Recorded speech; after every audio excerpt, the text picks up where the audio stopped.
Walaupun masih ada hambatan dalam proses pemindahan utilitas serta adanya kendala proses pembebasan lahan, namun Pemprov Sumatera Selatan masih yakin jika flyover Sekip akan selesai pada Oktober 2024 mendatang.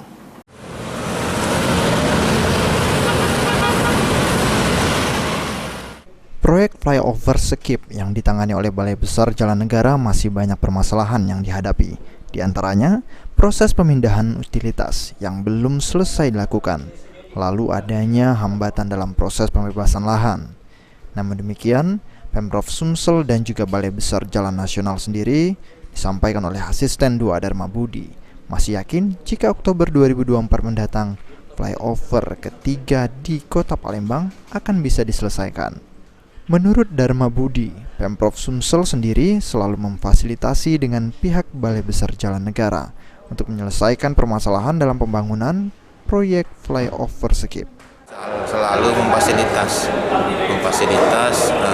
mengajak seluruh operator PLN, Telkom maupun Pertamina untuk sama-sama bekerja bersama dalam hal mengatasi percepatan pembangunan ini.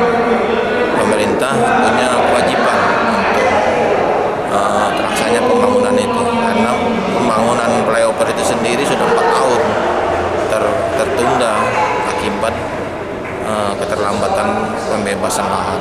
Alhamdulillah sampai saat ini kita masih yakin ya Balai Pelaksana Jalan Nasional masih punya keyakinan pelaksanaan ini bisa tercapai tidak mengalami terlambatan, yaitu dengan target bulan Oktober ataupun November 2023. Proyek flyover Sekip sendiri sudah 4 tahun tertunda akibat pembebasan lahan. Dari pemantauan PAL TV di lapangan, saat ini pihak yang bertanggung jawab dalam proyek flyover Sekip tengah melakukan pengeboran di Jalan Basuki Rahmat, khususnya depan SMK Sumsel.